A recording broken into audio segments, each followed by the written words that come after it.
एक खूबसूरत गांव के किनारे एक कदीम पहाड़ था, जिसके बारे में कहा जाता था कि वहां एक जादुई पत्थर दफून है जो दिल की ख्वाहिश पूरी करता है। गांव की सबसे बहादुर लड़की मरियम इस बात का यकीन करती थी कि वो इस पत्थर को तलाश कर सकती है। एक दिन मरियम ने पहाड़ की तरफ सफर करने का इरादा किया।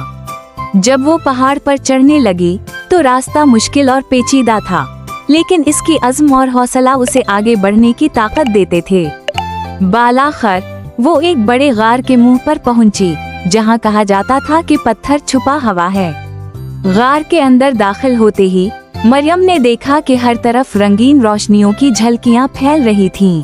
गार की गहराई में एक खूबसूरत चमकदार पत्थर चमक रहा था। मरियम ने उसे छू लिया और अचानक गार की दीवारों पर रोशनी की लहरें फैल गईं। एक नरम आवाज ने कहा, तुमने कामयाबी के साथ जादुई पत्थर को तलाश किया है। अब तुम्हें अपनी दिल की ख्वाहिश मांगने का हक है। मरियम ने दिल की गहराई से सोचा और कहा, मैं चाहती हूँ कि मेरे गांव में खुशी और अमन हमेशा बरकरार रहे। पत्थर की रोशनी मजीद तेज हो गई और उसके साथ ही गार के बाहर पहाड़ पर रंग बिरंगी रोशनी फैल गई। जब मरियम वापस गांव पहुंची तो उसने देखा कि हर तरफ खुशियां और अमन की फिजा छा गई थी।